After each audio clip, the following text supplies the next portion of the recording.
What's up, guys? Welcome back to the channel for another review. Today we are taking a look at F1 the movie, which continues this really annoying trend of including the movie in a film's title. I'm going to kick this one off by making you fully aware that I am not really much of a car person.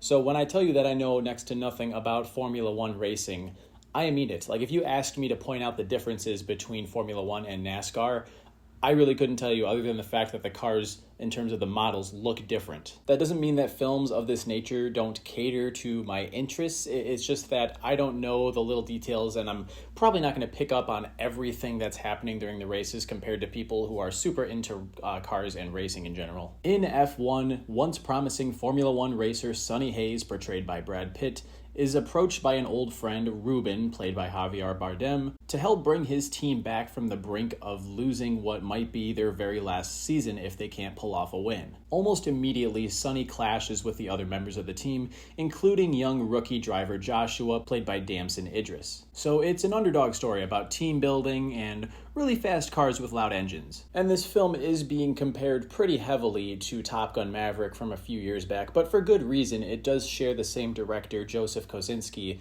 who also directed Tron Legacy. I think this guy is honestly kind of underrated. He does a great job of bringing us great, big spectacle blockbusters, movies in which the money that's being spent making the film shows up on screen. And I would argue that the Formula One movie does for Formula One cars what Top Gun Maverick did with the F-18 fighter jets. It is incredibly immersive, really does a great job of putting you in the driver's seat, just like that film did a good job of putting the viewer in the cockpit of the jets. Kosinski used custom-built cars and camera rigs that allowed for different mounting points, which really allowed them to capture as much of the driving as possible, and to my surprise, Pitt and Idris are actually seated in the driver's seat of these vehicles for a majority of the racing scenes. Now, I wouldn't put Brad Pitt up on quite the same level as Tom Cruise in terms of his commitment to stunt work, but there was a pretty serious effort to make this as authentic as possible, and it shows. I really appreciate the commitment from both the cast and the crew in that regard. Some of this stuff is just cool as hell. I particularly like how there are shots in which the camera is pointed forward in front of the vehicles and then does a 180 spin to shoot in reverse. The sound design and sound mixing are top of the line, so if you're going to see this, absolutely try to go for IMAX, or at least something that has a Dolby sound system to really give you that awesome feeling that you get when you hear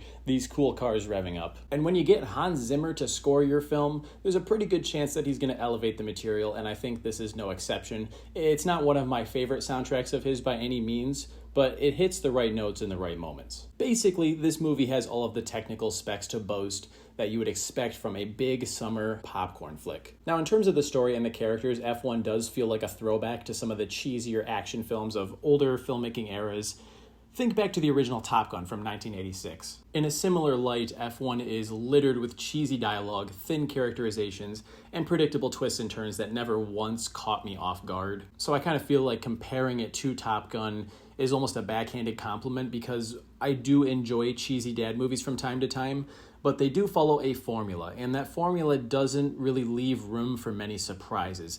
And because of that, this movie is an experience in which at a certain point, you wind up in this stagnant state of realizing, like, okay, I know exactly where this is going to go, and that's okay. And I want to make it clear that having a formula is fine. I mean, it's pretty much expected at this point. You're never going to see something from Hollywood in this day and age that is completely 100% original, not inspired by anything in the past. But the devil is in the details and how you can make these little tweaks to the formula in order to keep things fresh and exciting. To give you an example of what I'm talking about, the banter between Sonny and Joshua, it feels very manufactured and forced. The whole idea of this film is that these characters need to learn to work as a team in a collaborative effort, and that doesn't happen unless these two characters butt heads, so it happens because the plot needs it, not because it feels natural or authentic to the characters, or lack thereof, because they did come off as a bit thin. And the thing that we learn about Sonny pretty early on is that he is reckless. He likes to charge in head on and make a lot of unconventional decisions that might put people at risk.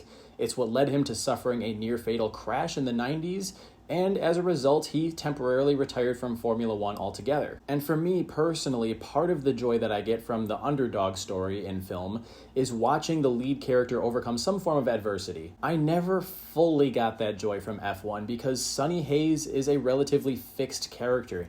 He's right about just about everything, even when the rest of his team shows concern over his strategic decisions. There's very little character growth for him beyond his need to conquer a gambling addiction and commit to racing again after being a little traumatized by his injury, but it's brushed over pretty quickly. And this kind of popcorn flick wouldn't be complete without a cheesy love interest, and Carrie Condon plays that character in this film. From the moment she steps on screen, it is beyond obvious that the two are going to get together eventually. So it's not a resounding success. I think Top Gun Maverick had a much more cohesive narrative, and as a legacy sequel, it had more ingredients to work with in terms of character growth and realistically crafting interesting character dynamics. Would I have preferred F1's screenplay to be better written? Yes. Does the movie still work as it stands?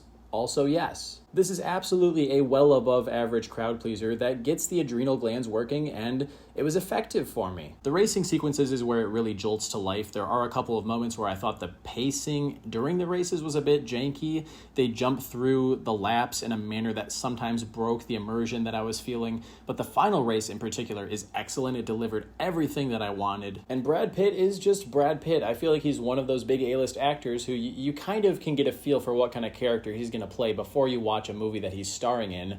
But even when he plays a thinly written character, his charisma sort of compensates for that, and I found that to be the case with this movie as well. F1 is a solid summer popcorn flick. I'm going to give this film 3.5 stars.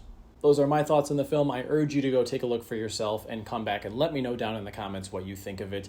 As always, hit that like button as well as subscribe while you're at it. If you want to see more videos like this, I'll catch you guys in the next one. See you later.